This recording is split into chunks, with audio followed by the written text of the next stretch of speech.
Oh, there's more people in the waiting room.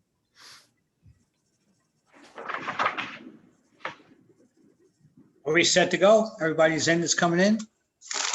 Nope, there's still people joining. Okay. Oh, here's. Let me know when everybody's here and then we'll start. Okay. Okay.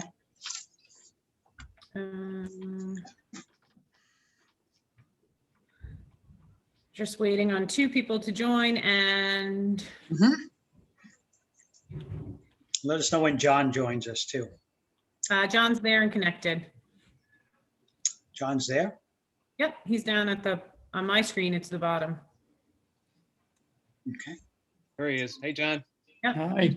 Hey, John. So we're just How we waiting. doing, boys? Yeah, out shoveling snow, huh, John? Yeah.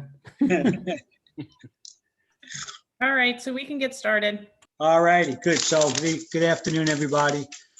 Okay, so today is February 18th, and this is the West Hampton Beach Zoning Board of Appeals meeting. So our first order of business tonight, I would like to make a motion that we approve our minutes from December and January. So first, I make a motion that we approve the minutes from our December 17th meeting. Hi, second. Second by Jim, we're all in favor? Hi. Good, okay. And then the January 21st, our last meeting, I'd make a motion that we approve the minutes from that meeting. Have a Second. second. Okay, second by Joe, all in favor? Aye. We're good. Our first decision tonight is going to be the 804F Realty on 112 Montauk Highway. We don't have anybody here for that decision, I don't think, huh? No, nobody's Okay. here for it. Well, we did have we have a decision written to approve that variance, and I'd like to make a motion that we accept that decision as written. Do I have a second for that, please? Second. Second by Ellen, all in favor? Hi. Aye. Okay. Good to go. So we'll move right along. Number 2 on our agenda is our first holdover, Kenneth Hofer, 445 Dune Road. The applicant requests variances from 197.5A to construct a second-story addition on a dwelling with pre-existing non-conforming side yard setbacks, where conformity is required for additions on pre-existing non-conforming buildings rather. Proposed side setbacks of addition are 10.8 feet and 13.5 feet, where a minimum of 20 feet is required, and with a combined side yard of 24.3, where a minimum 50 foot is required. And from 197.35C to reconstruct an attached rear deck with side yard setbacks of 6 and 10.8 feet, where a minimum of 20 feet is required, and a rear yard setback of 70.2 feet to the crest of the dune, where a minimum of 75 feet is required. Mr. Hume, there you are. Good evening. Jim Hume for the applicant, along with Aram Tertunian, Mike Berner, Nick Vero, and I think the applicant is here. Mr. Hoffer is here as well. So full court press tonight. All right. As you know, from our last hearing on this, we had to pivot a little bit due to some technical issues with our ability to undertake this project as we originally contemplated. And we pivoted to a new home, but we're still seeking the same setbacks and the like, and still proposing the same location as we were for initially. You had asked us a couple of questions that we wanted to take some time to work on the answers. The simpler one is Mr. Miznicki had asked about the lot coverage. And after several attempts with our surveyor, we finally got to the actual true number.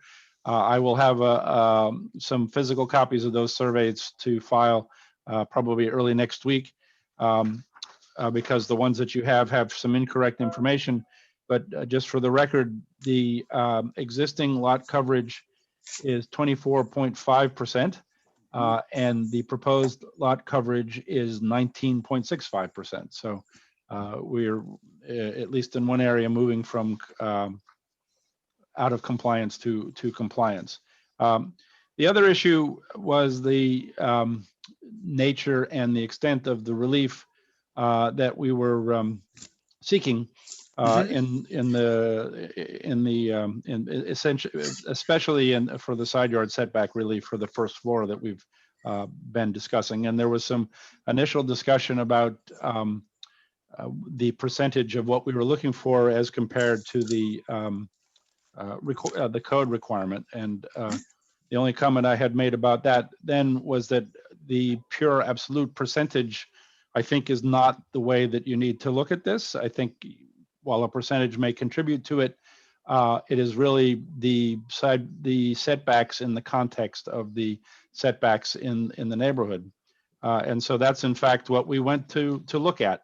And what we discovered is that this property and a couple of the properties that are adjacent to it are really kind of transitional properties because of their being challenged by their narrow width.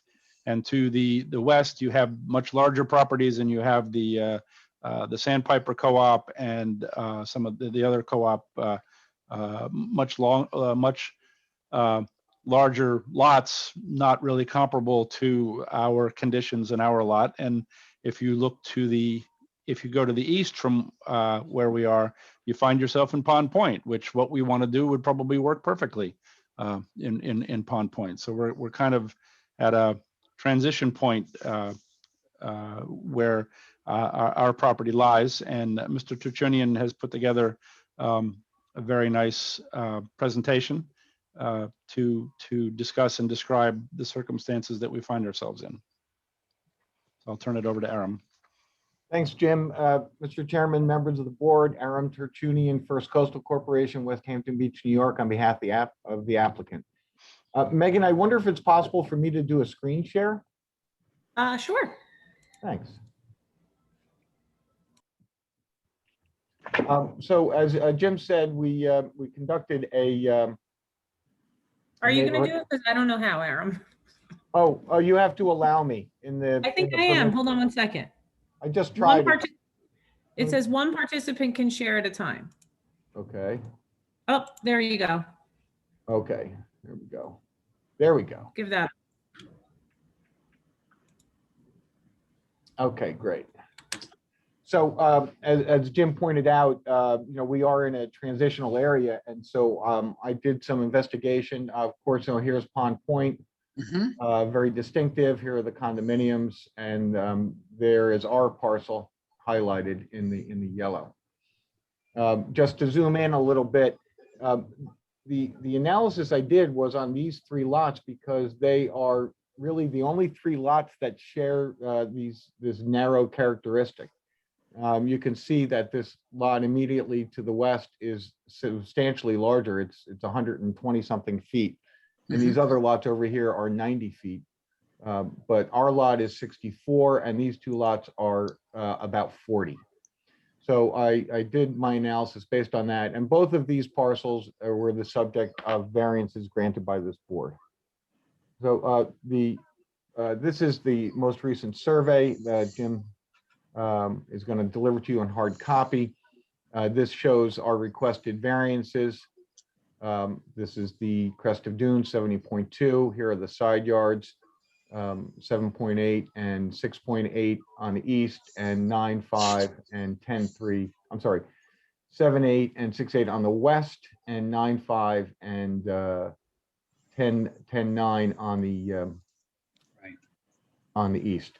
And also down here are the coverage calculations that Jim has already mentioned, but we're under the 20%. So let's get to the heart of the analysis that was conducted. What we did was, first of all, and I trust everybody can see this. I'm going to make it as large as I can on my screen. I got it pretty good, Aaron. All right, good.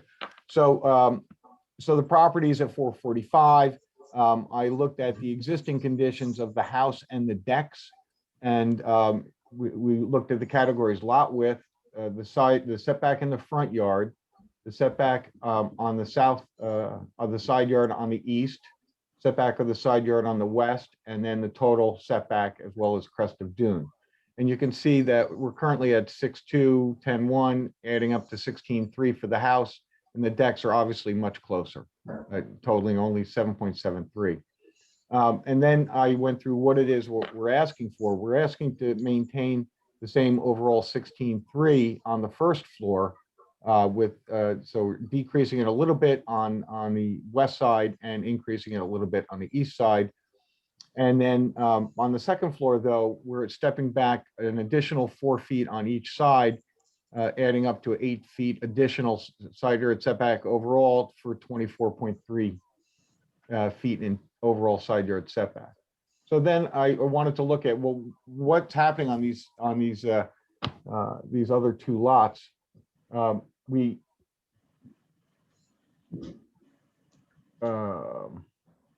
shoot, this is the wrong chart. Gosh darn it. Sorry, guys. I have to grab this other one.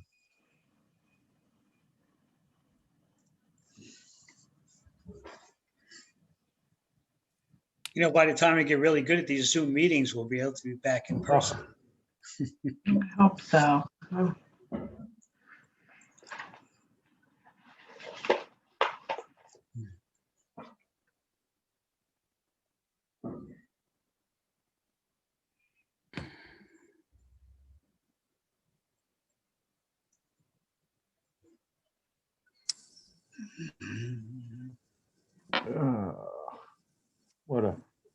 I spent all that time preparing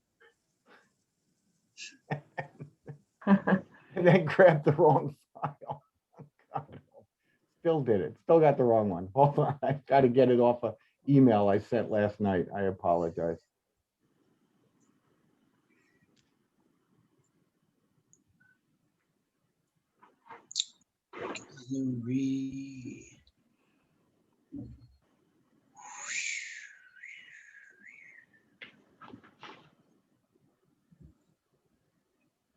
Oh, this is still the wrong one.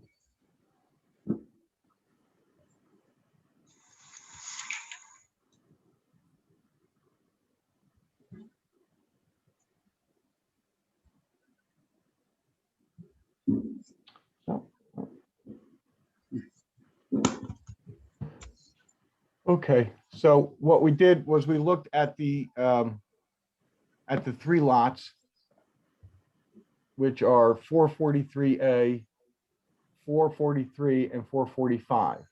And what you can see for, we have, again, called out the side yards on the east and the west, as well as the overall side yards. So the total for 443A is 14.3, for 443 is 18, and we're currently at 16.3. So the overall average of these 3 is 16.2.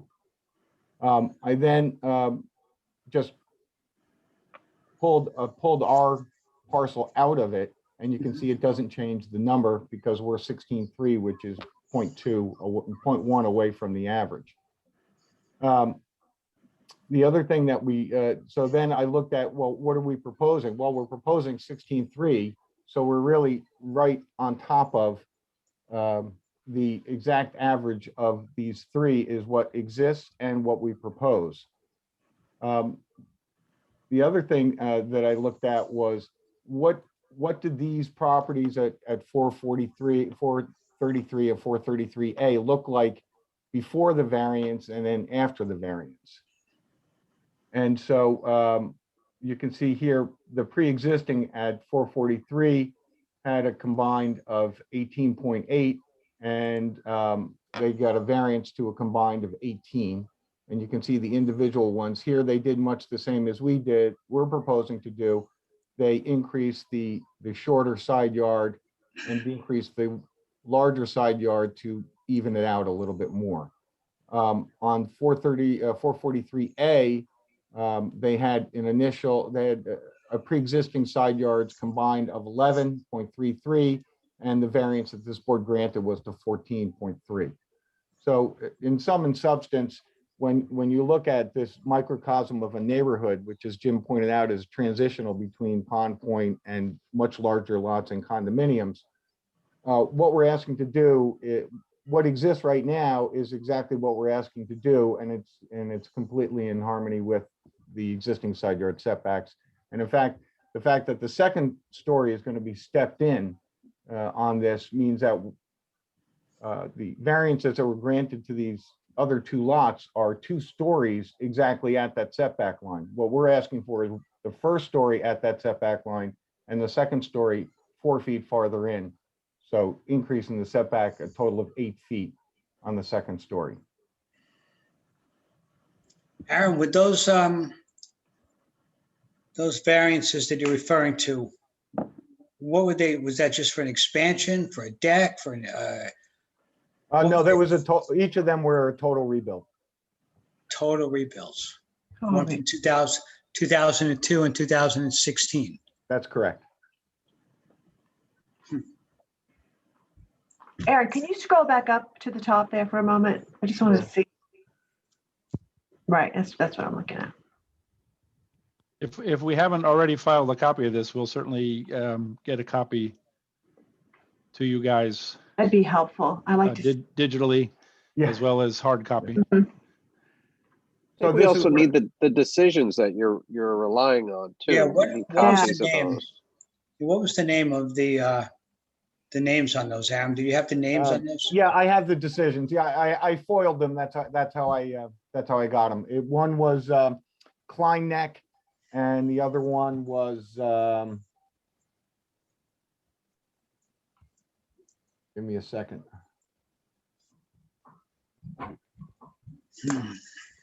And we will certainly provide hard copies of those as well, Mhm. those actual decisions. Yeah, the 2002 was Klein Neck, and the other one was Aaron, then my next door neighbor is Maroney. Maroney. That's it. Thank you, Mr. Hoffer. Yeah, this is the Klein Neck decision. And this is just an excerpt out of the Maroney decision. This is, Aaron, that's very helpful.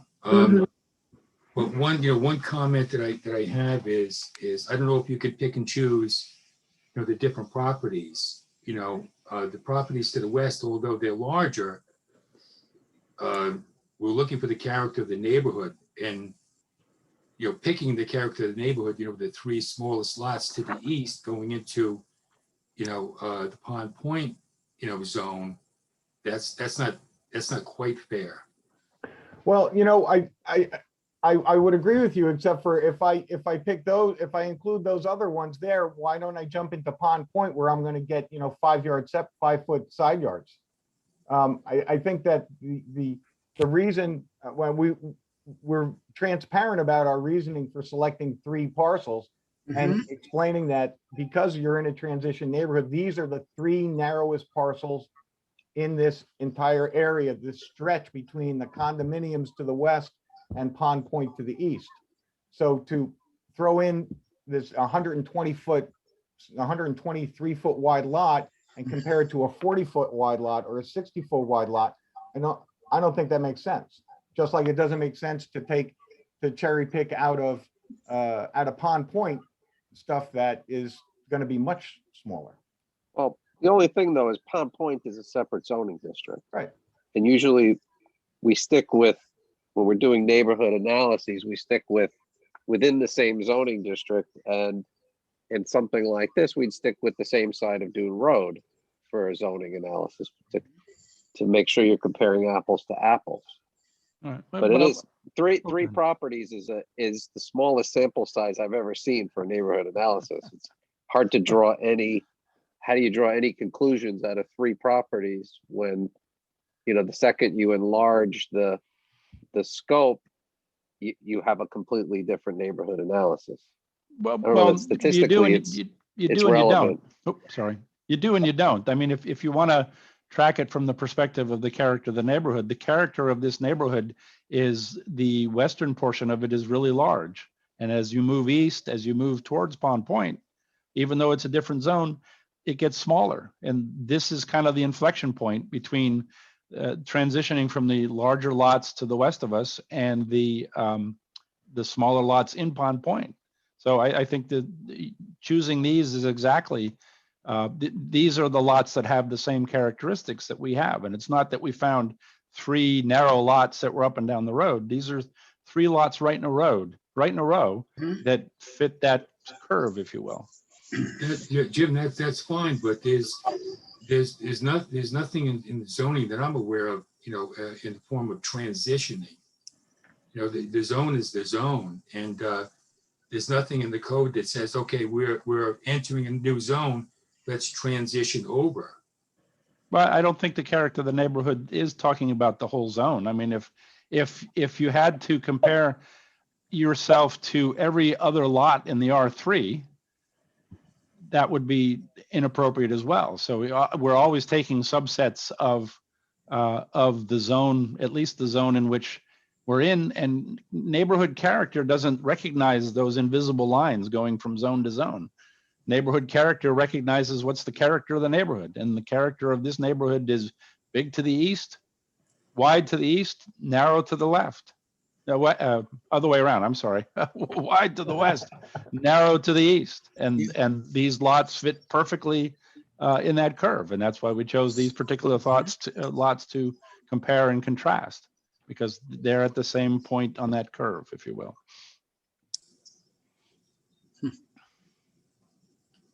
Well, you certainly have did some good research. I have a question for you, though, about this. I mean, when I look at this, and just logically, you have a house that you're going to have to completely rebuild. So we've been through this many times about now you have a vacant piece of property, but you also have a lot that's roughly 65 feet wide. Mm-hmm. Yeah. So you got a lot that's 35% undersized. So if we apply that same formula to your side yard setbacks, you should really be asking for a 13-foot setback instead of the smaller amount that you're doing. And doing a new house right now, that would seem to be a pretty good starting point for your architect to work with. Right. Well, that's one way of looking at it. But if you're looking at pure percentages, you're not taking into consideration. We can have a discussion about what the character of the neighborhood is. But if you do something based purely on percentage, you're not taking into consideration any of the neighborhood character qualities at all. I understand that, Jim, but Joe pointed out. The other comment I want to make in partial response to that is that we're not asking for more than what we have right now. In fact, we're asking for less than what we have right now. Mhm. And if we were able to technically have moved the house in the manner in which we first suggested, our sense was that we would probably get that variance. We're ending up in the same place with the new house. Mhm. Why should the path that we take to get to the same spot make a difference? Or as long as we get to the same spot, why should we be penalized for providing the benefit to the community of a brand new house as opposed to the attempted renovation of an existing house? I mean, Gotcha. at the end of the day, this whole process is about balancing benefit and detriment. And obviously the benefit to us is a new house, but that's a benefit to the community as well, because the new house will be FEMA compliant. It will be modern building code and fire code compliant. We're going to be in the same exact place that we would be if we were able to go in the other direction. Versus what is the harm to the village in granting this variance? The people, no neighbors, I believe, have come to comment, or at least not so far. And they are not any more impacted now than they are not any more impacted with the variance than they are right now, because we're maintaining those setbacks, and we're not trying to get more on the top. We're actually stepping back even further on the top. So at the end of the day, there's great benefit both ways and little harm either way in granting this relief, because you're not changing the neighborhood character at all, because we're maintaining exactly what the neighborhood has right now. Mhm. Excellent point, Jim. What I was going to say, though, is what Joe pointed out at our last meeting, that the relief that you got when the house was built, and I didn't even know how many years ago it was, but everything is different now. The code is different now. And just because you were granted that side yard setback back then, to build a new house now doesn't automatically grant you that relief. And you say, but if we were to move the house, but you can't move the house. So that's kind of a moot point. So we're trying to, the balancing test is in effect here, and that's why we're discussing this.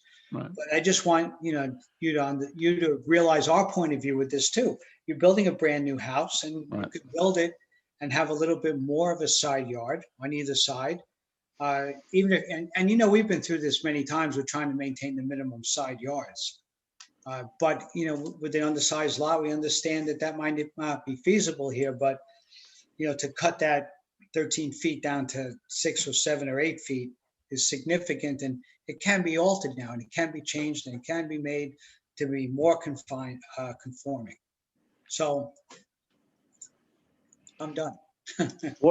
Jim, also one of the arguments that everybody makes when they're moving a house is that they say, well, the benefit we're getting is we don't have to knock the house down. We're going to reuse the house. So don't make us lose the setbacks we have. But once you've decided to knock down the house, that benefit is no longer part of the equation, the benefit to the applicant versus the detriment. So Right, but it is different. The two types is. of applications are different when you have a Right. brand new construction versus you're just moving something, and the benefit you're seeking is to save the house, where Right. that's no longer an issue.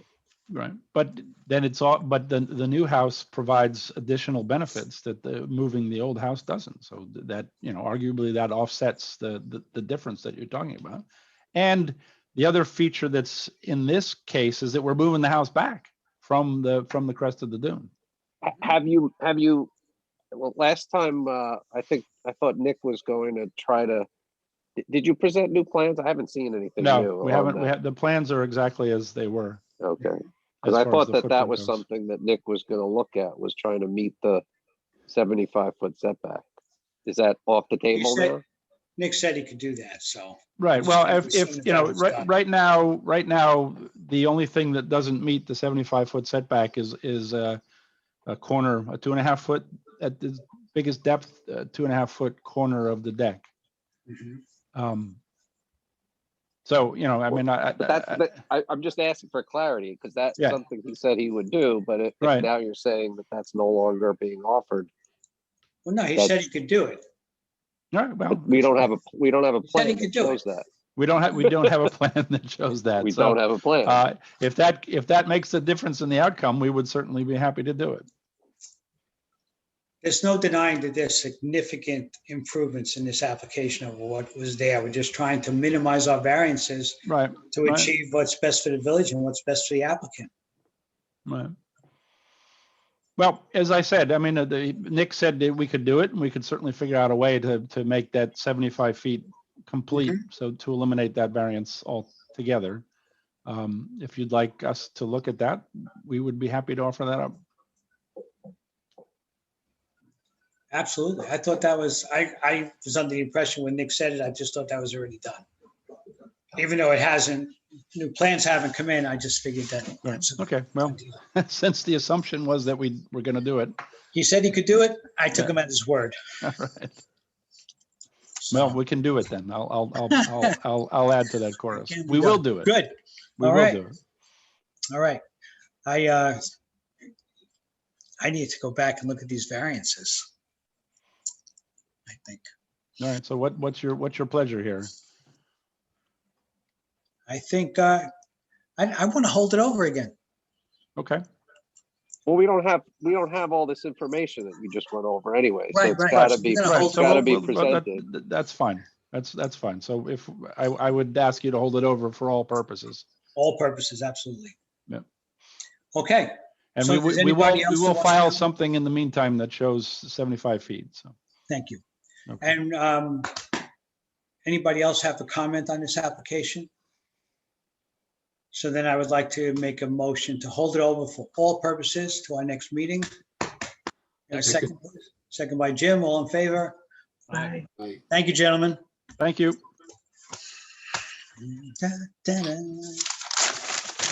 Okay, as we go through our agenda now, the next two, number 3 and number 4. Well, number 3 is the Barbara Schnitzer 423 Dune Road. We've been asked to hold that over to our March 18th meeting.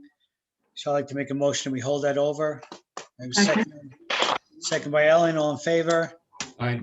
Good, and the next one is number 4, William Jabali, 506 Dune Road, same thing. We've been asked to hold that over till our next meeting.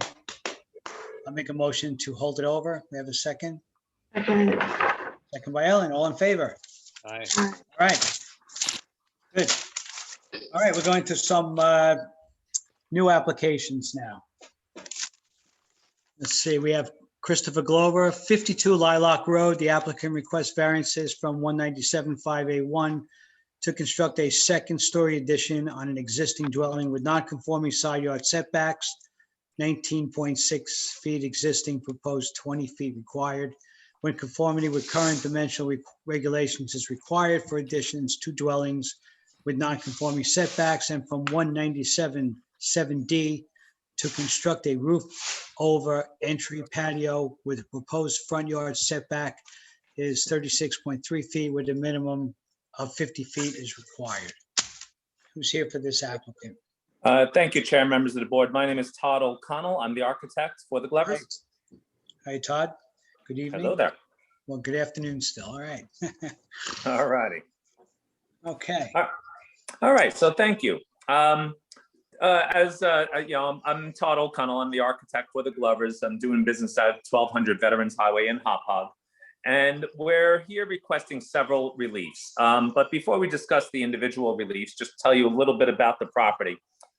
This property itself, although the property is conforming, the residence that is on the property is a non-conforming dwelling. And what I'm saying is that the existing dwelling does not meet the minimum setbacks that are predicated by the zoning of the village. Nonetheless, the Glovers are looking to do some minor renovations to their home, and it will affect some of the zoning reliefs.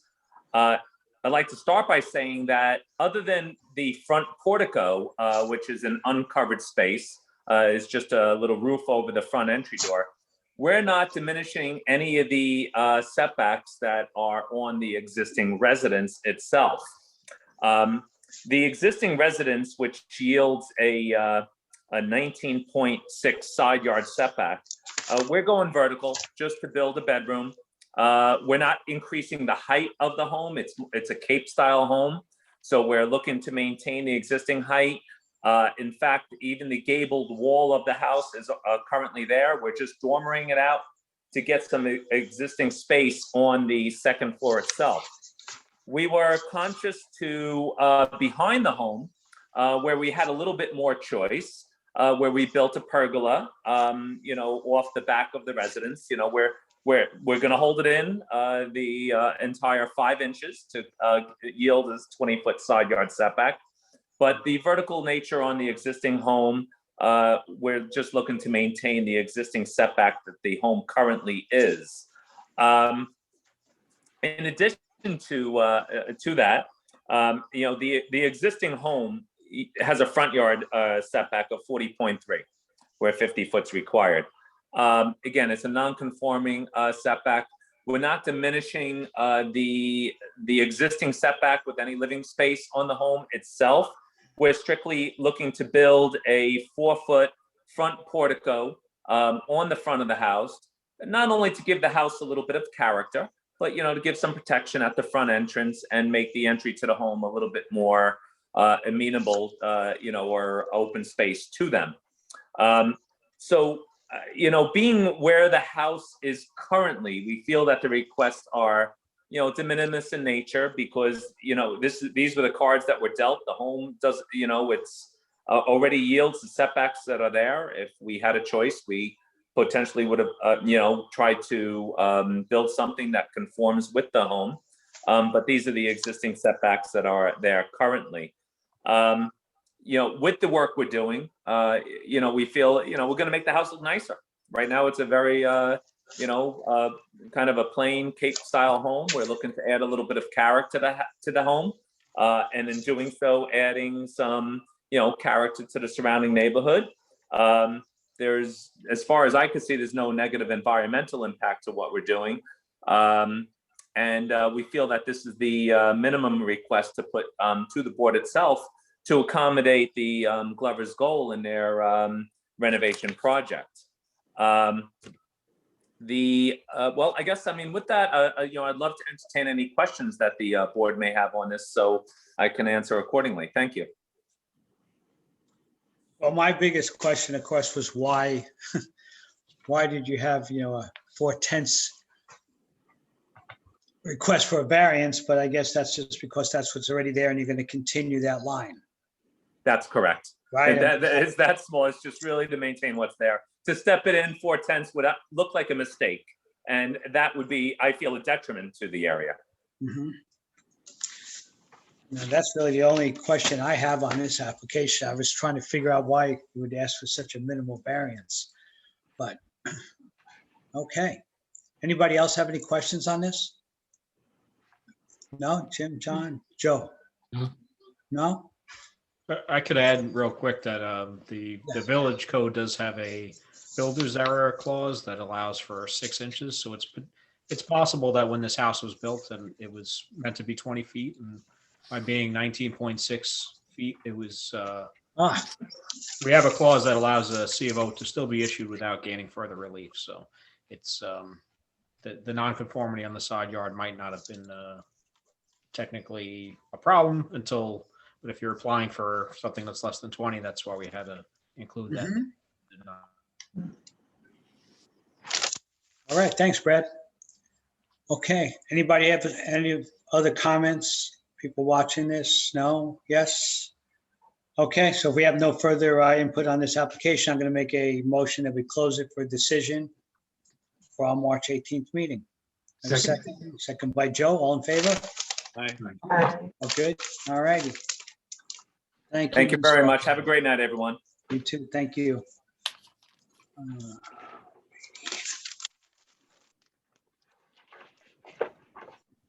Okay, we go to number 6 on our agenda, Yvonne Figuerella, 396 Dune Road. The applicant requests variances from 197.8C for a single-family development with a proposed building area lot coverage of 24.6%, where a maximum of 20 is permitted, and 197.8D to construct a new dwelling with a proposed rear yard setback of 60.8 feet, where a minimum of 75 is required, and from 197.35C to construct an accessory deck with a setback of 14.8, where a minimum of 20 feet is required, and also from 197.35C to construct an accessory swimming pool with a setback of 17.2 feet, where a minimum of 20 feet is required. All right. Good evening. For the applicant, James N. Hume, 323 Mill Road, West Hampton Beach. Oh, good evening, Mr. Hume. So, how are you? So for this project, we're right up front. We're building a brand new house. Okay. We're not moving anything or anything like that.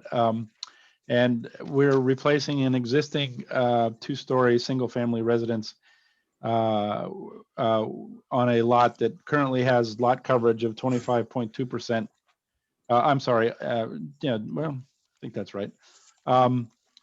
And a deck, and replacing it with a new 2-story house that is only 1,330 square feet footprint. So it's even at 2 stories, it's a pretty modest house. And the house, if approved, only takes up 7.8% of the overall lot coverage. It meets the front yard and side requirements. It is, however, 60.8 feet from the wetlands. However, it is in fact 75 feet from the rear lot line as shown on the survey. But the lot line extends beyond the wetland line. So I'm not sure how the board would treat that, but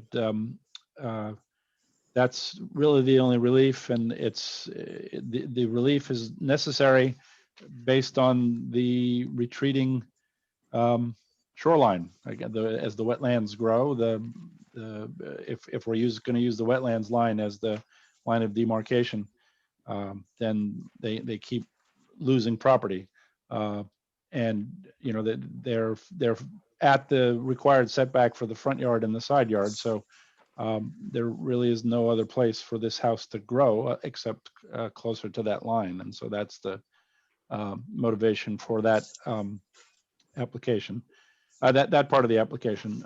The other side, the other part of this is a deck, and that's a deck that is actually almost 400 square feet smaller than the deck that they currently have.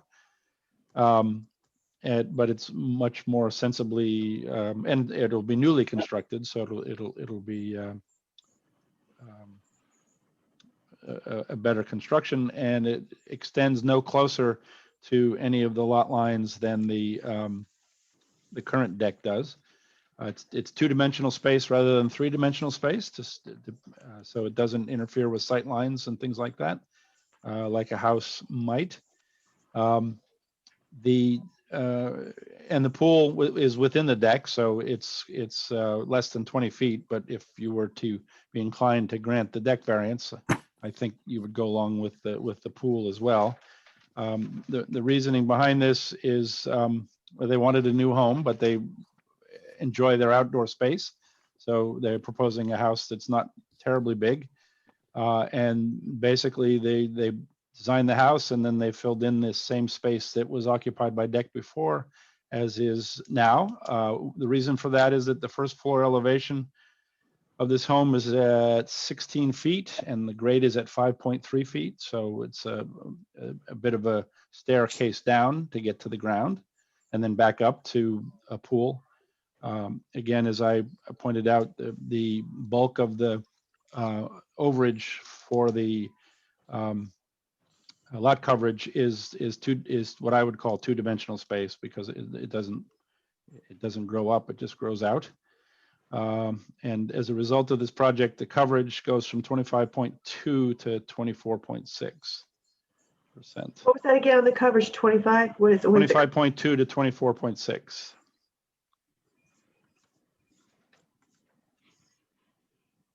So that's basically the application. Jim, couple questions. Or maybe Aaron would be the one to answer this. That wetlands, demarcation, changes from time to time? I believe it does, but Aaron, can you hear us? And Yeah, I heard you. before you answer the question, you're hired. And now go ahead and Yeah, answer the question. Thank you. I was like, hold it. I was waiting for a different case. You're on the clock now, Aaron. Although maybe I should have hired him after I got the answer, but Yeah, I mean, yeah, the wetlands lines do move, but depending on the situation, they could also be very stable. I mean, this is what's the address on Dune Road? 396. Yeah. Yeah, that's a sandy shoreline situation. I actually was recently in that neighborhood, and the wetlands line is pretty stable right there. Okay. Also, Jim, that the pool is one of the reasons that you can't pull it back, to the 20 feet, because is that a negative edge pool? That appears to be the case. Yes. All right, so that would yeah. Wouldn't work real well in the middle of a deck. In that location. Yes. Okay. Jim, it looks like on the survey, the mean on the left side of the survey, it says MHW, and on the Yes. right, it says wetlands line. So does that mean the wetlands line is the mean high water mark? I believe that's correct. Yes. And I believe that's pretty consistent with life on the bay there. Yeah, I had asked that to be flagged because short of that, you would a lot of times you just go by the bulkhead, but I had a inkling that it wasn't actually the case. You go to the median high water mark, and that's really where the property ends, as far as I understand the law. So that's why we wanted the setbacks from that line. Is there a DEC permit, Jim? I don't believe we have gone in that direction yet. No. But you'll need one? We will need one, I believe, yes, because I think we're within. Yeah, we'll definitely need one. Well, maybe the bulkhead. There is a bulkhead there, so that may cut off. Yeah, that's why the I'm asking. jurisdiction. Yeah, that's an interesting question. I don't know. I'll have to find that out. But there is an intermediary bulkhead. Jim, I'd be happy to research that for you. If you would, you were already hired, so. You mentioned here on the survey anyway. Yeah, you actually located the wetlands line. Yeah, wetlands as per amateur Union, Yeah, 12. so you've already been paid for this work. so. I told you it sounded familiar. I was down in that Right. area. I will consult with Mr. Tertullian and others, and I'll provide an Uh-huh. answer to the DEC question. Good.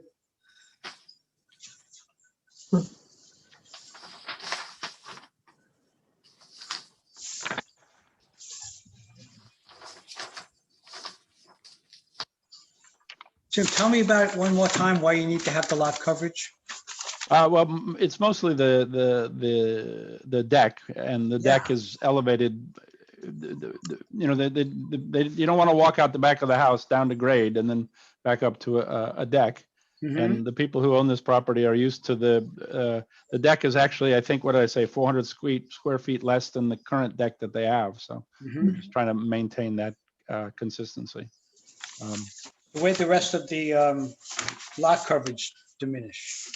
The deck What is smaller. increased? What got bigger? Well, no, the overall lot coverage is going down from Yeah. current to proposed, Right. and it But went the deck down. itself went The down. deck so itself, it the deck opened up. itself went down a lot, and the house got a little bit bigger, Mhm. but still not a very The big house house. itself is all conforming as far as the setbacks, as I'm looking. Well, at except for the 75 feet from the mean high water, if that's where we're measuring the rear yard from. But otherwise, it's completely conforming. And to take It's another, 50 feet, the front yard setback on Yeah. the base side is 50 feet. yeah, and to take another 15 feet off of a very small house would make it really small in this neighborhood, so. Okay.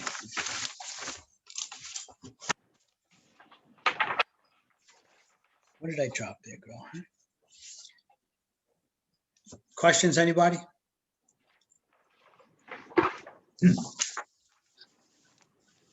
Tony, do we have to wait for the DEC for this? No, we don't. I just asking the question, if they can, if you can close it and they can just let us know what the answer is.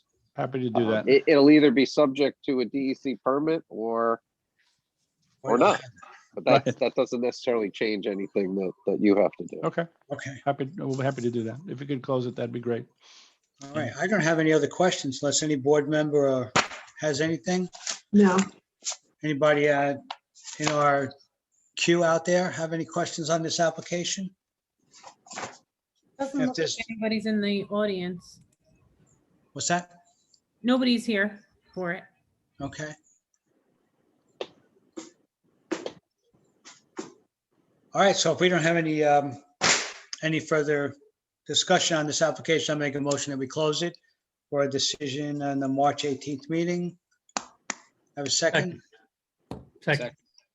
Okay, Jimmy seconds it. All in favor? Aye. And we're out. Thank you.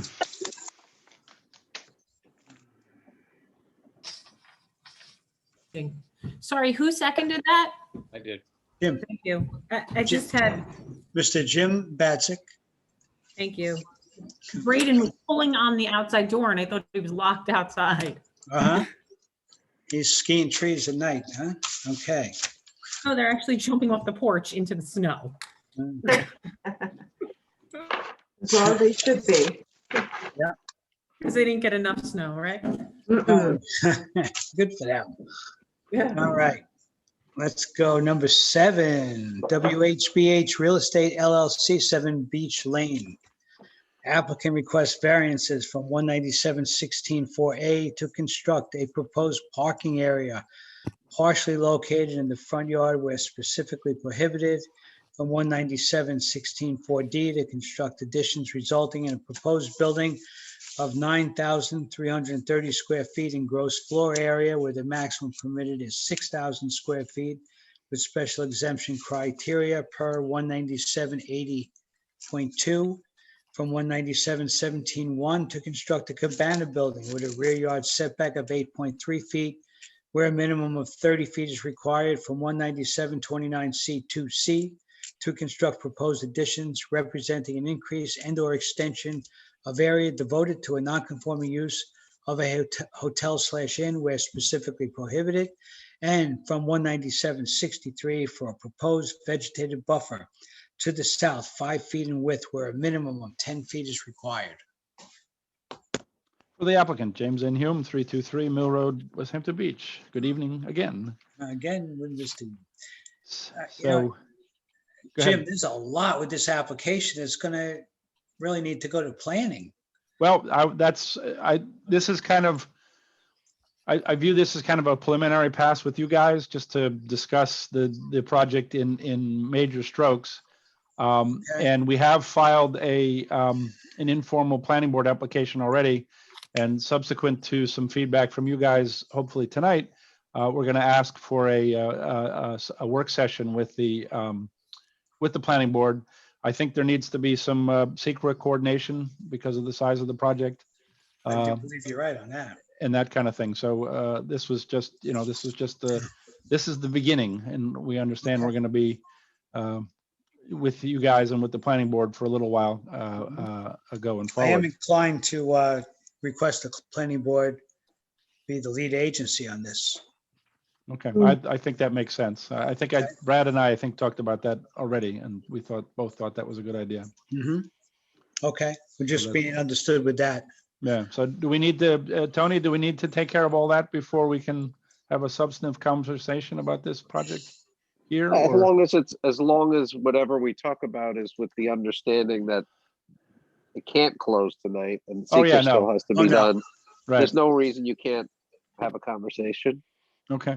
All right. Well, just in real broad strokes, my clients recently purchased this property known more colloquially as the Grassmere Inn, and their hope and expectation is to get into a position to renovate and reestablish it as an attraction for the village. If you've driven by it, you kind of see it somewhat in dilapidated or disrepair. The CO, interestingly enough, the CO for this property, in talking about an inn, talks about 3 structures, and there are now only 2 structures on this property. Apparently, there used to be, as recently as the 90s, another building in the northwest corner of this property, but that's no longer there. But however, their plans involve the removal of the other building on the property and the renovation of the main building in its current location. A small, relatively, well, I don't know, relatively or not, but a small addition to the existing 3rd story, but not really an expansion to the footprint of the existing main building at all. The continuation and/or, whoops. Yeah. I think we're being hacked. Hold on one second. Yes, I did. That's not my slide. Not mine. That's not mine. I literally Is that your just, There we go. Thank you. oh boy, what happened?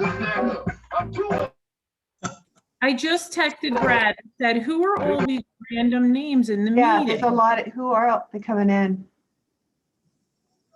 Oh, we're being hacked, Oh huh? my God. Yeah. Sorry, guys. I'm moving as fast as I can. Oh my God. Oh my God. And Jack Collins, you're gonna go. No, I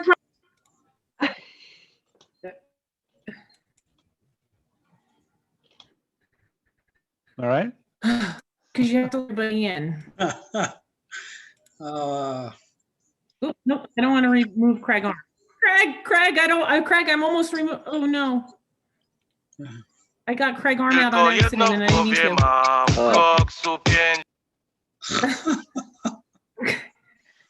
I think we're good, guys. Sorry about Okay.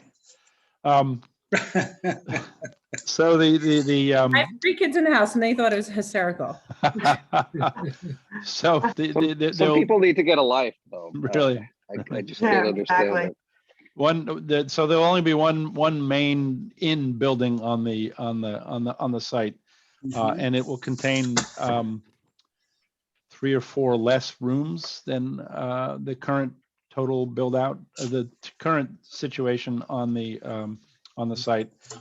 We're proposing a swimming pool and cabana in the backyard. And another interesting thing that I discovered in looking through the village files is that there was actually a pool approved for this property back in 1998.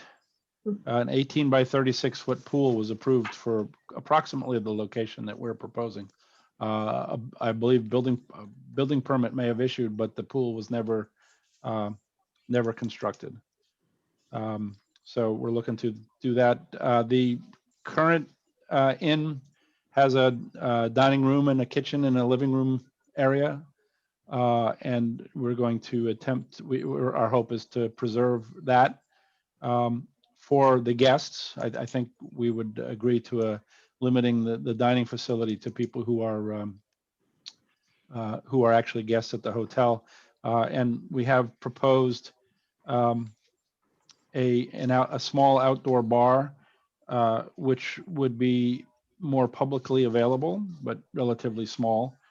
I guess we would argue that amenity is a typical accessory amenity to an inn. But the bottom line is we're trying to take a feature in the village, which is an inn, and there's, I think, a great need in this village, especially since we have this beautiful main street that will attract more and more guests, to have places for people to stay when they come.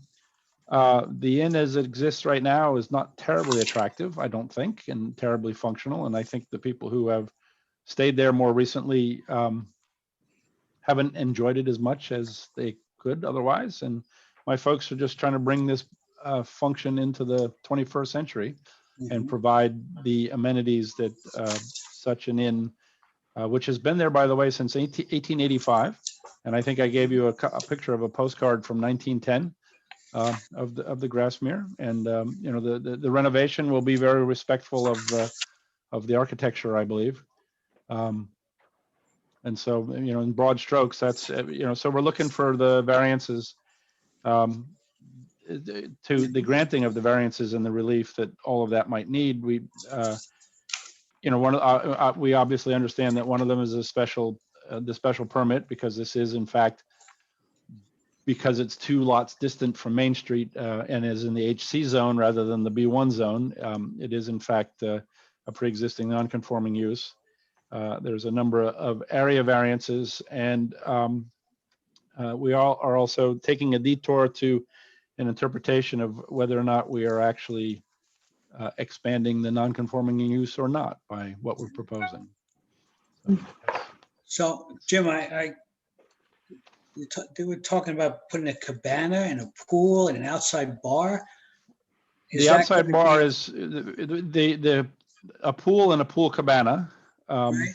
And the outside bar is not part of the pool cabana. It's part of the, it's affixed to the side of the main building as proposed.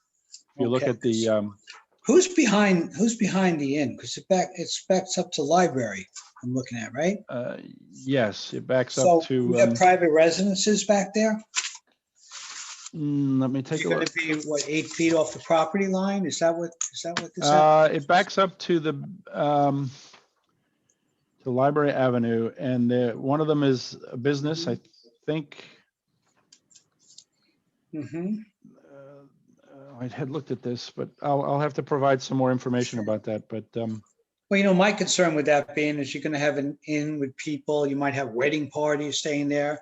I mean, not to be great for the village, of course, but then you're going to have a pool and a pool house, an outside bar. right. You have people living behind it. How that it's going to have an impact on people. And I don't know if there's a couple properties that adjoin it, then there's going to be a few down from it. Right, but they all. So they anyway, all that's bought- something that has to they be all- looked at. Right, and I'm happy to do an analysis of each of the surrounding properties and what they are Right. used for. But Well, we because, we also need to keep in mind that people bought next to an inn. You know, we're not, Right, you know we're not what? creating something anew here. I understand that, but if you're putting a pool and a pool house back there, an outdoor bar facility is going to be open to the public, Right. however small it might be, it does change the whole atmosphere of the neighborhood.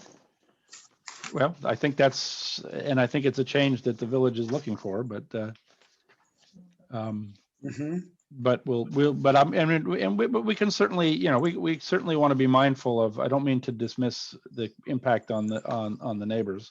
And we Okay. are certainly mindful of that. And if we need to adjust things a little bit to put some Mhm. more distance, and obviously we haven't even begun the planning process with the landscaping and the fencing and that kind of Oh. stuff, all of those features. That's just something I see, you know, initially looking at this. Yep. Yep. You know, so. Yeah, so I don't know if you have the site plan in front of you, but you know, obviously the pool and the cabana are proposed where they are, and we'll definitely look at what's going on the other side from there, and if that requires some modification, we'll certainly take a look at that. Well, we got a long way to go on this. Yep. This is just preliminary discussion, obviously. Right, and I just wanted to point out that the proposed outdoor bar is on the south side of the main building, and it's just a little bumped out area with a couple of Yeah, stools. I'm so it's seeing it not- now. I have it in front of Yeah, me. so it's not a real significant, there's not gonna be a huge bar crowd there. I think, you know, I suspect that most of the people who will be sitting there will be people who are staying in the hotel, but Mhm. we don't want to resist somebody walking by happening to walk in, because maybe they'll stay there another time, so. Become like the beach bar in Hampton Bays then, yeah? No, We don't want, that's not.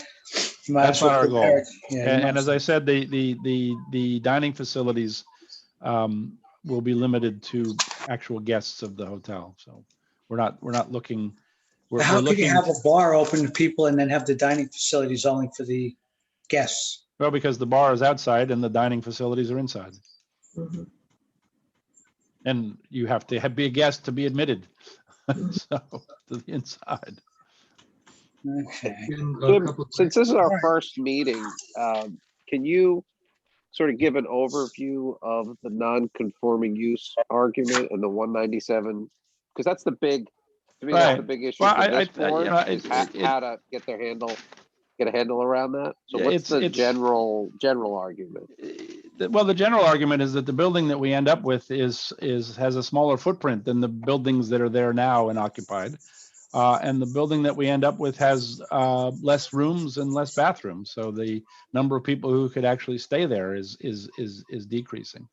The gross floor area is in fact increasing over what's there. But that's mainly because some of the rooms have gotten bigger. But that doesn't increase the number of people who can, you know, a room is a room with a bed. So it doesn't change the number of people. The number of people who can stay there is driven by the number of rooms, not the size of the rooms. Mhm. This is what I'm trying to say. And maybe you're gonna have to come up with a way around 29C, because that Mhm. generally talks about floor area not increasing even 1 Right. square foot. Well, So- in the alternative, we're asking for a variance for this, from that code section. And I know we've discussed this before, but Mhm. I'm willing to take another bite at that apple, so. If I may, Yes. because this was a complicated application, the design professional did put the uses of the surrounding properties, and I did double verify those. So those are on the plan, and I think they're accurate. And the other interesting thing is restaurants are actually permitted in the zoning district. So that's, you know, when the discussions with the planning board, of course, you know, limiting it to only guests might be required for seeker or whatever, what have you, if that's a condition. But that unto itself might not actually be a non-conforming use in this area. Okay. How So, much of so, the? so we the- want to the have a floor restaurant area- with an inn as an accessory use is what we really want. So it complies. How much of the floor area is the restaurant? Uh, And is that changing? I don't know the specific dimensions, but just ballpark comparing the old to the new, it looks approximately about the same size. We have submitted specific floor plans that show those details. I think somebody from the architect's office is here, correct? Alex? Oop, you're muted, Alex. Yep, I'm Oh, on. there you go. Offhand, the square footage, it's small. I think we show 24 seats.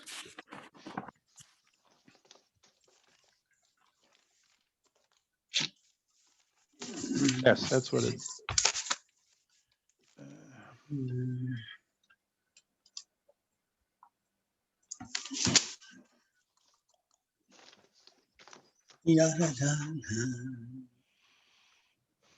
So it's probably 600 square feet, if I was to guess.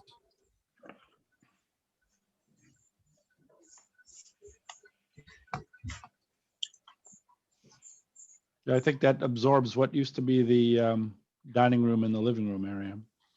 Correct.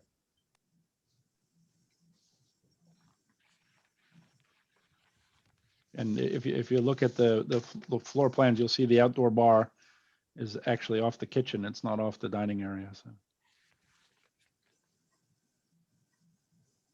it'll be even harder to get in to eat dinner. The outdoor bar conforming or non-conforming? Brad, what do you think? Yeah, well, I mean, if you had a restaurant or some sort of use that could have an outdoor space, it's just, you get a site plan for it. And if it meets the set, I mean, no, like patio areas, outdoor areas that aren't buildings are not always subject to the setbacks. I mean, that's an interpretation there. I think in a more downtown settings, a lot of times we don't apply that strict standard, but the buildings we do. That's why I call out the cabana. But the patio around the pool, that's a good question. I mean, the patio is an activity where commercial activity is happening. So should that conform to the setbacks too? I kind of didn't call that out as part of the variances because I think the planning board deems it appropriate. And if this board deems it not an expansion that they're okay with, then that would change it. It's I'm just sort of thinking out loud and wondering whether there are parts of this that could be carved out of the 197-29C requirements, and that may be something to look at, just because it's complicated when you have a mixed use like this. Right. The health part of which is conforming and part of which isn't. Right. The county health department has records of what's approved for how many rooms they have. They had a lot of old style tiny rooms. So I think on balance they're going to reduce rooms.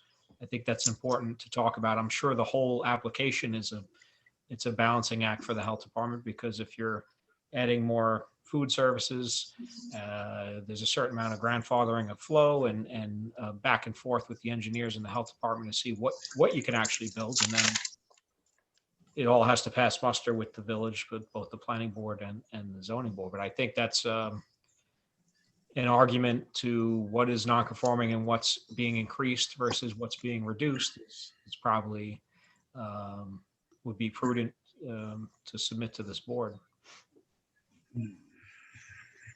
I can do that, certainly. So I mean, I don't mean to minimize that as an important issue. It is an important issue, but that seems to be the issue for this board. I mean, other than maybe some easily remedied dimensional changes. Well, Jim, I think that a couple of questions I have. Any discussions with the trustees and any feedback from them at all? Not directly. My clients may have spoken to them, but I don't know. Okay. It seems to be. Why don't we, there are 5 different variances that you're asking for. Why don't we go down the list, one by one? Mm-hmm. The first one, it talks about parking in the front yard. Right. Well, that is historically that is the history of this lot, and we're just seeking to keep that so it doesn't interfere. Wherever we end up putting the pool, we don't want to interfere with that necessarily with cars parking right up next to it. So I think that's an existing condition that we want to keep So that's your argument there is existing at condition? the moment. Yeah, so far. Now, you're expanding the building from around 7,000 square feet to over 9,000 square feet? We're expanding the gross floor area from 7,000 to 9,000. The footprint of the building, in fact, is just about the same as it is now. Now, where is that extra floor area? It's right now, the third floor, the existing third floor is only a half to a third of the top of the building. And so we were building out the balance of that floor.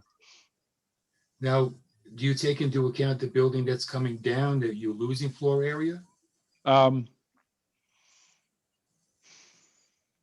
I think if we kept that building, that's part of the 7,000. Yes, Oh, it is, okay. I believe so. Yes, Mhm. I'll confirm that, but it's my understanding that Alex, do you have a thought on that? Correct. Yeah, the cottage is about 2,000 square feet. The hotel's about 5 now. So we're adding to the second and third floor of the hotel on the west side. The east side remains basically as is. So just in round numbers, it sounds like you might be doubling the size of the main building in floor area. Close. We're going from about 5,200 square feet to almost 9,000, I think is the total number. Okay. But along the lines of what Mr. Pasco was saying, that number may, I mean, subject to your agreeing, that number may change when we start to carve out of it things that are permitted. Yeah.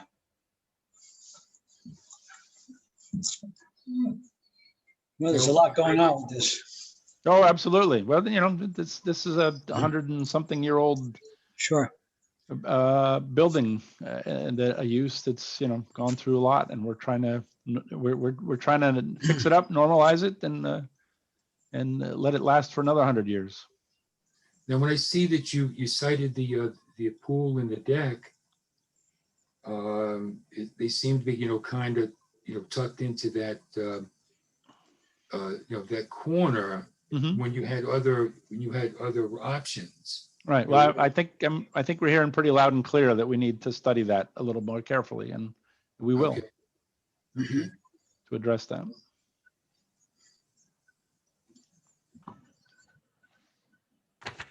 And on the 5-foot buffer, I think that has to do with the ability to get enough legal parking on the site. We have to park in that direction, but we'll be happy to study that more carefully too. okay. I don't know how much more deeply we can go into it at this point. Yeah, but I wasn't looking for.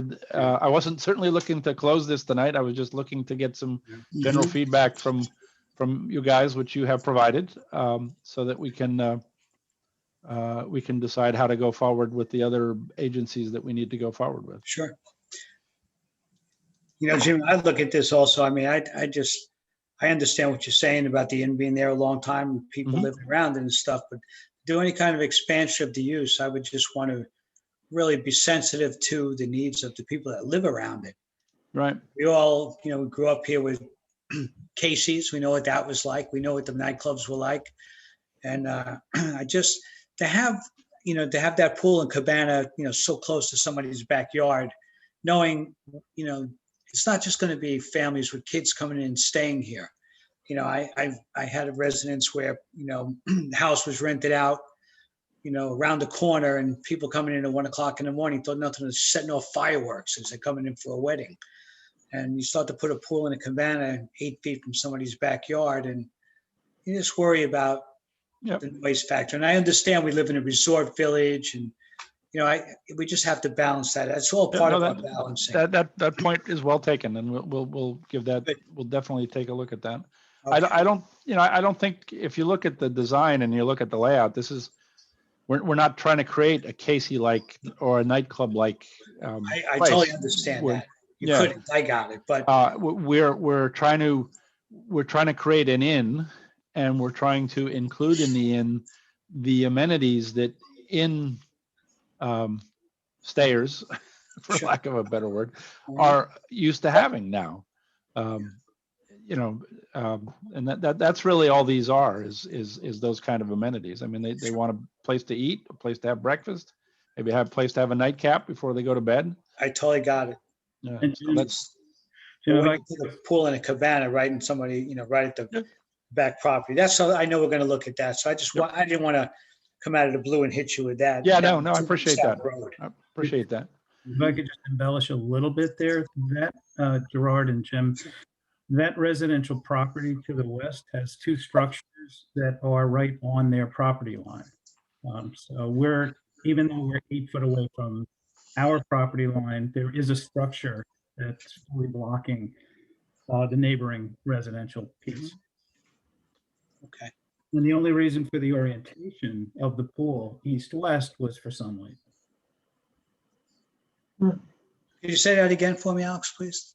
Yeah, the orientation of the pool oriented east-west was to maximize south sunlight for the pool. That's why we orient in that direction. Gotcha. Yeah. Okay, thank you. Jim, one last comment. When I'm looking over the site plan, I see some of the amenities that are included. I'm kind of recognizing this as a wellness, type destination. With a hot tub, a cold pool, different wellness, things, on site. You might want to, drive that home so you don't get the stigma that, it's an outside bar, people come in for a drink and that type of thing, and crowds. Yeah, that cabana is largely for yoga, stretching. That's sort of the environment and the culture of this community.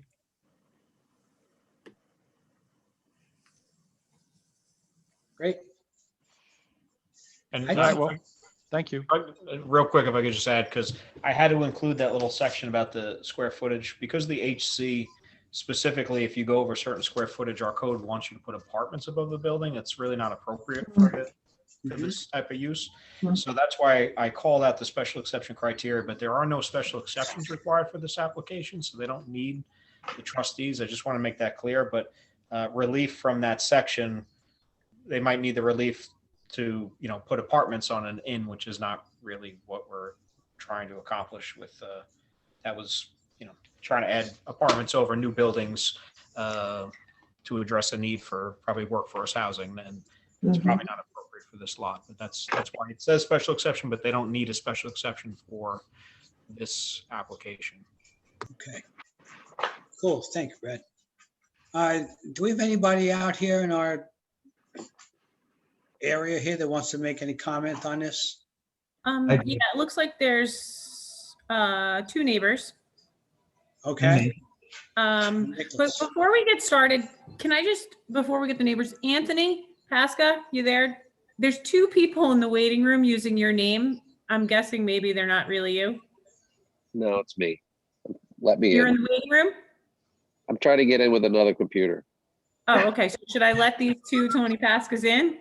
Yes, please. You're not gonna hack the meeting, are you? We're No. gonna have two Tonys? We're gonna have three Tonys That's now. not bad. Yeah. I couldn't find your number. Okay, so we could start with the neighbors. Go ahead. Strime, would you like to Who do we start? got? Yes, hi, Gene Strime. We sit west of the proposed change. This, I think, would the ramifications of this proposed building would be devastating to the area. As it stands now from the print, their pool would sit 8 feet from our property line. So that in itself would be, so absurd. So I mean, that in addition to all the other incidentals, the bar, indoor bar, outdoor bar, cabana, noise level, etc. I think this whole project is really, the undertaking's project would be really adverse to the whole area. Okay, well, you see, we did talk about some of that already, right? Yes. As it goes forward, we have, I mean, that's some of the points that I brought up. So we definitely are aware of it. Going forward, I want to thank you for coming. You have anything else you want to add to that, sir? That's about it. I know it's in a preliminary stage, but Yes. I know you brought that to our attention, but I just wanted to reconfirm that and just instill that into everybody that this would be really contrary to the normal living conditions in the neighborhood. Okay, thank you. Anybody you. else? Oh, Nick, did you want to say something? No, no, Nick. Okay. Megan, is there anybody else?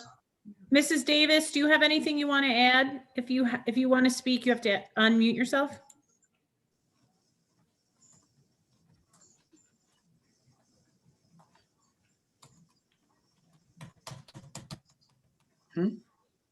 No?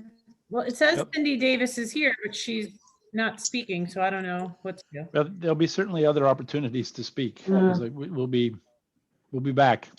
Yes, we'll be back. Okay. So Okie dokie. that's it. Okay, so then I'll make a motion if we're all done with the comments for tonight. Jim, you good? You done Yep, for tonight? that's fine. Yes, I'm good. Okay, so Thank just, you. this is all gonna be held over. I'll make a motion that we hold this over for all purposes. Second by Second. Jim. Okay. All in favor? Aye, and we move on. All right. Thank you very much. Thank you. Are you done, Jim? Yeah, but I think I may listen for a while. You're done for the night? I mean, that's it. You're getting off early tonight, huh? Okay, Exactly. number 8, Thanks. Sean and Antoinette Mundinger on 63 Griffin Avenue.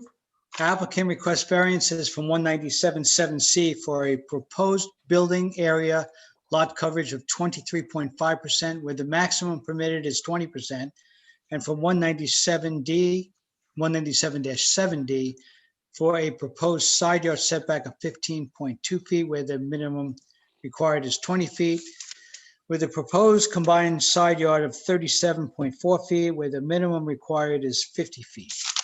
Now, who's here for this application? That's me. Good Ah, evening. Suzanne, good evening. How are you all, folks? Suzanne Mensch for the applicant, 50 Sunset Avenue, West Hampton Beach.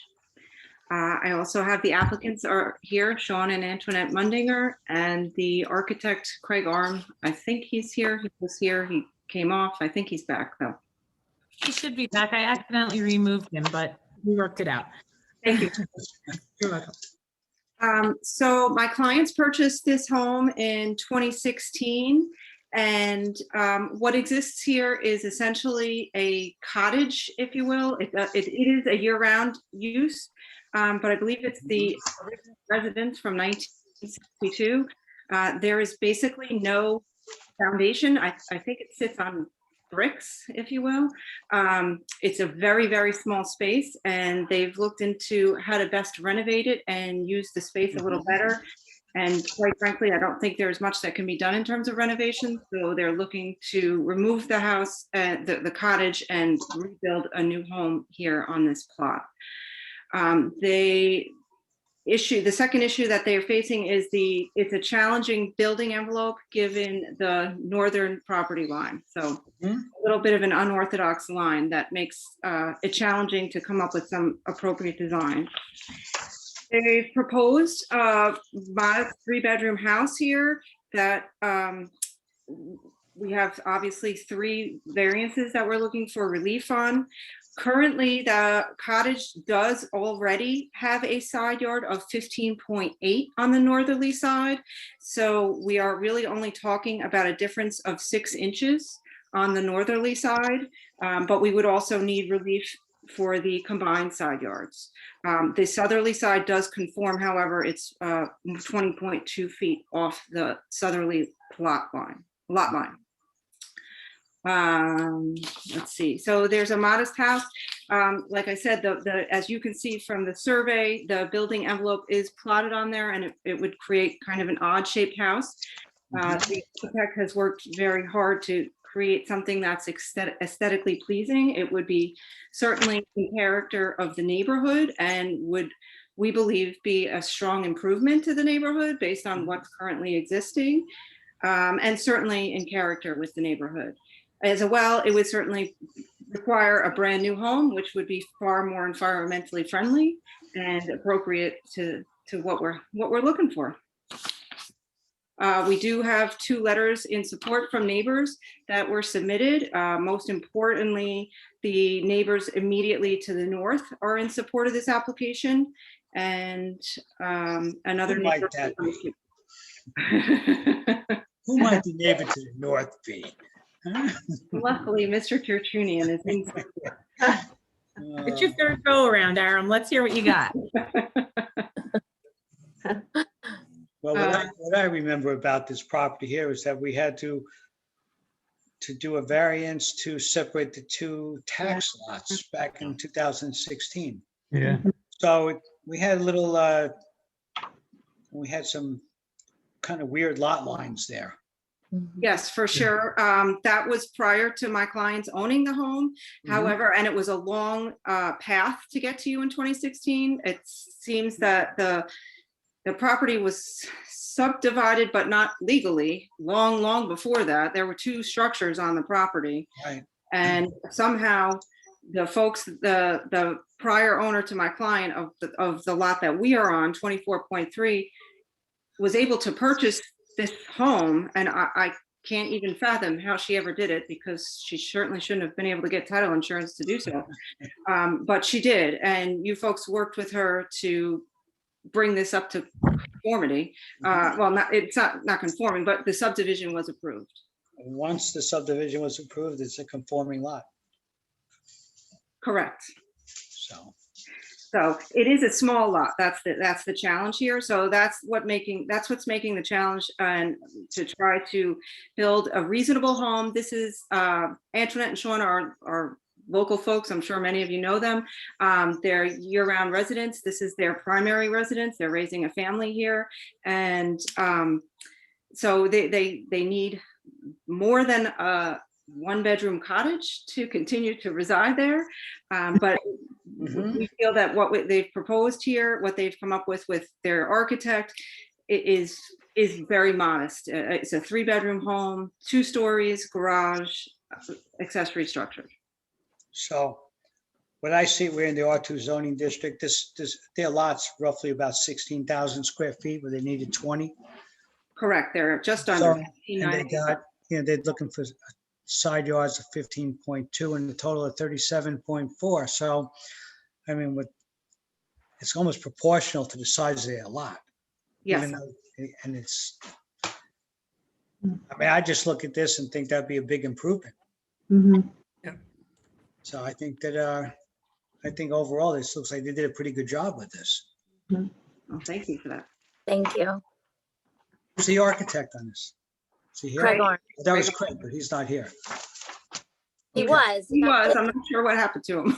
He's here. When the hackers were going crazy, I accidentally was just so quick to kick people out. Craig was one of them, and he rejoined with his cell phone, Okay. but he, like me, he's traveling, so I don't know if Gotcha. the connection's well or whatnot. Okay. Well, I don't know, board members, you have any comments on this application? I'm good. It's good. I'm good. Joe, you said you're good on this? Yes. No questions? Well, I can see the driving force is the northern property line as it jogs back. Mm-hmm. Yes. It presents a problem, with that side yard, and it looks like a great layout, and good luck with it. Yeah. Thank you. Aram, did I cut you off? Were you going to say something before? No, I wasn't, but I just wanted to, stick around and support the Mundingers. They're terrific neighbors, and they're going to do a Thank you. great job, and we're fully in support. Okay. Thank you. Does very much. anybody else have anything to add on this application? If we don't have anything else, I'll make a motion that we close this for decision on our March 18th meeting. Have a second on that? Second. Second by Joe. All in favor? Moving on. Aye. Thank you, folks. Suzanne, have a Thank you great all. night. Thank Thank you you. very much. Thank you very much. Take care, Tony. Have a great evening.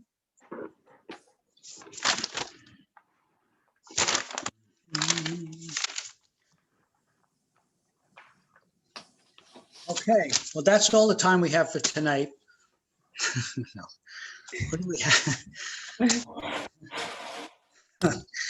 Okay, we're up to number 9, James's Partners LLC at 209 Mill Road.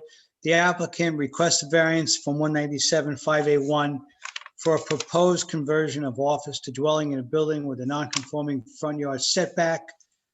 13 feet is existing, 20 feet is required, where conformity is required for substantive alterations. Who's here for this one? Hey there, Nick Donahue, the owner. Hello, Nick. Hey guys, how are you? We're doing just fine, thank you. Thank you for your time. You're welcome. So what do you have to tell us on this one, Nick? You want to go through a little bit with us, please? Yeah, sure. Nothing really exciting. So no exterior alterations. Just hoping to be able to convert a single family home that was converted into an office back to a single family home for use as a long-term rental, workforce housing. So not looking to make any exterior adjustments or anything like that, just to basically put showers back in the bathrooms, put a kitchen back in on the interior. So I think pretty, not very exciting. No, huh? Okay. Do you have any health department issues with this, Nick? We don't believe we will because it was a single family residence prior to being converted to an office. But that'll be next steps as well, just to confirm that. Yeah, you'd have to get health department, right? Mm-hmm. Okay. Well, this is as straightforward as I could see it. Anybody have any input on this application? When was it converted to an office? You said it was a home and then converted to an office. Was workforce housing? So it was converted from a single family home to an office, I believe, back in the late 80s. No. Hey, Nick, what about the cottage that's on the back of this property? Yes, that was always residential and will stay as residential. Oh, okay. That's a residence back there. I thought you had a landscaper back there at one point. A landscaper? I thought so. It was it was kept. So we purchased the property from the hospice, and they were using it as like document storage, but they never changed the use. So it's just been residential for as far back as we could tell. Okay. When did you purchase it? We purchased, I believe, back in November. Oh, recently. Okay.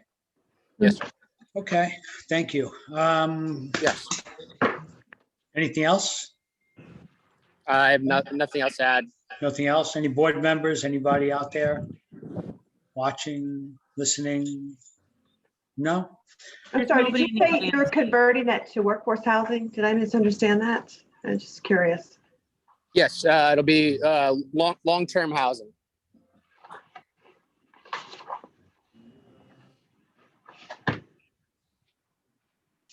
We feel that the location is perfect with proximity to the school, walkability to town. Many of the small businesses there, walkability to the grocery store. Just feel like it's something that's desperately needed in town, and we feel like it would fit that need very well. Yeah. All right. Well, we were to grant this variance, of course, you'd have to conform to all village code as far as the rentals go. Yes, sir. So. Okay. I don't have anything else. If anybody else has any further questions for Nick? No. Okay. Nobody has any other input. I'm going to make a motion that we close this hearing for decision at our March 18th meeting. Do I have a second? Second. Jim seconds it. All in favor? Aye. Everybody okay? Good. All right. Thank you. Thank you. Thank you, everyone. Have a good night. Thank you too. Good night. All right. So we got number 10. Egret Dune Corporation, 95 Dune Road. Applicant requests variances from 197 AD for a proposed side yard setback of 10 feet, where the minimum required is 20 feet for a proposed combined side yard setback of 20 feet, where the minimum required is 50 feet, and from 197-35C for proposed accessory pool and deck with setbacks of 10 feet, where the minimum required is 20 feet. And Nick, is this yours? This is mine, yes. Good Yeah. evening, everyone. Nicholas Vera, Architect, 120 Mill Road, West Hampton Beach. First, before I start, I just have to ask Megan, how's skiing, Megan? It is great, Nick. Good. I'll All be there. powder, you'll have a I great go next time. week. Get I your go butt. next week, Gary. You'll love it. I am. Yeah. Not the white face. Okay. So I have my client who owns the property at 195 Dune Road, seeking to variances to build a small modest house on this piece of property, albeit very, very narrow because the property is 35 feet wide. We're requesting 2 side yard setbacks and a total side yard setback of 10 and 10 and variance of total of 30 feet to build this house. The house, just so you know, is as wide, the proposed house is as wide as my kitchen. Probably, it's probably narrower than your kitchen, Jerry, and probably most of the board members too. So, but it is a little bit long because we're trying to get 4 bedrooms into the house. We aren't asking for any other variances. There's no front yard variance requested. There's no area variance requested for lot coverage, and there's no variance requested from the top of the dune. You know, we talked about, and I thank Jim and Aaron for doing most of the work on the Hoffa residence with reference to character of the neighborhood. And I've always interpreted character of the neighborhood of being that which is in the particular zone, in which case this is the R3. And although, you know, 445 is interrupted by the Pond Point section, you know, even though this house is kind of narrow, like some of the other houses in Pond Point, I'm not going to refer to this as being a Pond Point type of house. I've had experience of doing many houses on Dune Road where the properties range in, you know, width of 200 feet, in this case to 35 feet, and everywhere in between. You know, and a few that I've done have been and gotten variances from this board, side yard setbacks, 185 Dune Road, 109 Dune Road, 215 Dune Road, and the application that's before you, the Hoffa residence at 445, just to name a few. There are, you know, a few others scattered in there over the years. But again, I know that the board looks at the character of the neighborhood, in which case the character of the neighborhood would be able to sustain a house of this size, albeit a smaller house than most houses that we design. You know, everybody looks to push that envelope of 6,000 square feet. That's permitted in the R3. If we can get it in there without asking for, you know, too many variances. And, you know, we've been down that road before. The thing that we have going for us, if we have anything going for us at all in a narrow lot, is there will be looking over the parking lot of Rogers Beach to the west of us, okay? The house to the east of us is actually further set back into the dune, so we will be looking into their front yard. They will not be looking over onto our deck and our pool, nor will it be obstructing any of their views. If that, I know that doesn't come into play with this board, but in case, you know, there is some mention of that out there. And that's pretty much the presentation. We're not going out of character of the neighborhood, and in proportion to the other lots that we discussed before that were 39 feet wide, had greater variances that were given back in 2016 and 2002, as testified before by Mr. Hume and Aaron. That's my presentation, and I will answer any questions. Nick, I've got a question. What is the what's the crest of the dune setback? Excuse me? Crest of the dune setback? 75 feet. I don't see it called out on the survey. That's the only reason I asked. It should be on my site plan. We're not asking for a variance for that, but if it's not on the site plan that was submitted, it's on mine. I do see it on mine, so it's on my site plan. I submitted a site plan that shows 75 feet. Okay. Otherwise, we would have been asking for a variance, which I know we're not going to, you know, want to do anyway. So, but it is 75 feet. I don't see it on here either. No? No, unless I'm missing it.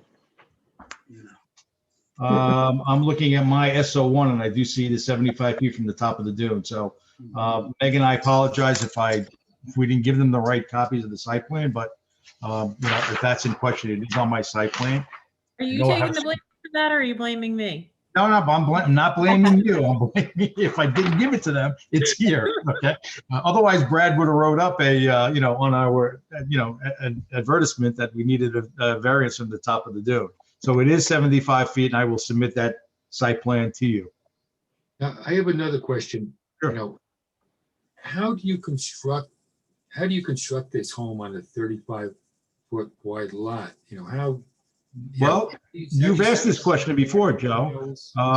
We construct that property from the dune back. Piles go in. We probably have to do, if we're going to propose a pool, which we are now, we build that pool, or they have to obviously, pump the concrete over the top of the house. But that pool and deck would be constructed and everything moves forward from that point. Once the piles are in, and again, starting from the furthest southerly portion of the property, that's how this house would be constructed. Okay. And unless we do a prefab, which, this is a perfect opportunity to do a prefab 15 feet wide and dump 4 boxes on the property. Yeah. So Nick, the biggest question I have is, how is this? Which one am I looking at, Tony? Oh, I don't know. Doesn't matter. You got me in stereo, I guess. How is this a building lot? And like, how do we know that this is supposed to be a building lot? It looks like a right-of-way parcel. Like, so. I believe we have a deed that shows that, it is a building lot, and I will provide that, to you. It's not a right-of-way.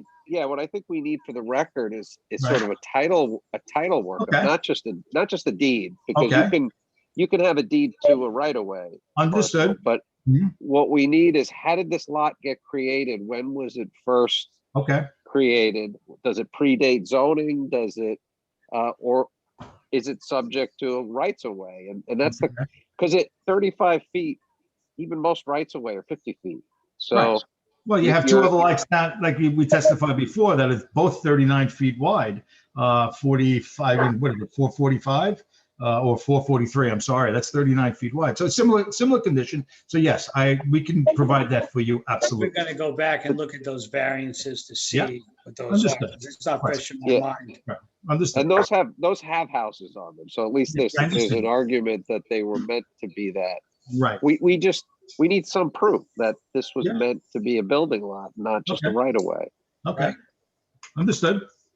And you need 100 feet down Right. there. You have 35. Right. So we have to see how this lot was created and when it was created and the reasons why it was created. I get it. Yes, I do understand.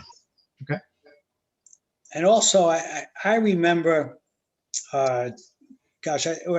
Chris Bean was still chairman back when we had an application before us for a 40-foot wide piece of property in the R4 district. That needed some R4. side yard setbacks. Yeah, R4, right off of Hazelwood. Okay. And we denied it. It was just felt it was just too crowded on there. How's this different? I think the advantage, as I told you before, is that, we have village property right next door, which we're not cramming another house on top of another house. And each lot is different on Dune Road. I mean, you've given variances of 15 feet on wider pieces of property, and one of those was mine. You denied me 15 feet on another piece of property, wanted with 20 feet, which is seems to be kind of like the balancing act for most of the smaller lots on Dune Road, that are substantially smaller than the 100-foot requirement. In this case, we have 35 feet. We leave this property vacant forever as it is, or we give someone the opportunity to build on the lot if, in fact, as per Anthony, that this is a buildable lot, which I hope to be able to prove that it is. And if it's not, then we withdraw the application. So, each piece of property, each application stands on its own merits, and we're giving someone the opportunity to utilize the property other than put a trailer on their property, during the summer, and which is obviously not legal. But that's what we're looking to do. Well, I went through the minutes from our last meeting, and you had no trouble talking about 445 Dune Road and how you didn't want to put a narrow house, how that wasn't feasible to put a long, narrow house on a piece of property, and yet here you come with an application that you're saying that's exactly what you want to do on a ridiculously undersized lot. Correct, right. Right. Okay? Yeah, no, I'm with you. Which I Nick, agree with you we got 100%. two Tonys. Which Nick was it that was saying that? But that was the Nick from another meeting, so this is the Nick from this meeting. Okay. The Nick from that meeting was what we're looking to do in that other house, and I know we should be opening up that meeting right now, is that we were looking to originally to move that house back onto, off of the dune. That's what we're I looking know at. what you're trying to do there, but I'm just making a point that you make an argument 1 month for one thing, and now you're making an argument another month for another thing. Just, I'm paying attention, Nick. I'm just letting you know that. And I appreciate that, and you know that. So, the other thing, we're looking at here is if the property, any property that's 50 feet wide or less, your setbacks implode, okay? In this case, we have a negative 15-foot wide setback on this piece of property, total side yard setback. So, that's the challenge of I could put an application in where I was asking for 5 foot side yard setbacks, which I know is unrealistic, okay? All right, so. All right. Okay, so, if you would like, I will get that information to you as far as the legality of the lot, if it exists, and if it doesn't, then you know where we're going. Okay. And you don't get any extra points for dressing like me, Nick. I just want you to know that. No, my shirt is actually nicer than yours, so, and I buttoned mine, okay? Oh my God, that is funny. You guys are dressed alike. I just noticed that. I'm still grayer than you, though. You have two Tonys. You guys are in matching outfits. Yeah, what is that? I like that. Yeah, We nice. both shop at the same. Hair, come on. Yeah. We shop at the same. Tim saw search this shop. application on the agenda and made the X-rated videos to Right? go with it. That's what I think is No. going on. Yeah, All right. Well, we got some work to do on this one, okay. right? All right, so I know what I have to do, and hopefully I'll be able to get that information relatively quickly. I know that they're backed up in the county clerk's office, and, okay, but we'll. Get a title, get a title company. They can do Yeah, a no, lot. I know that, I will, yes. I will, Okay. okay. Guys, have any board member have anything else on this? Mm-mm. Okay. So I just make a motion that we'll hold this over for all purposes to our next meeting. Thank you. Do I have a second? Jim will second. John will second. All right, John. All right, guys. Thank you. So we're Thank all you. set there. Have a good night, Nick. Thank you, you too, bye-bye. Okay. So we don't have any extensions. We're all done. I'll make a motion. We close tonight's meeting. Second. Second by Jim. All right. So what are we out? 6:49. Holy mackerel. Good work. Jim seconds that? Jim second that. All right, let me just stop the recording.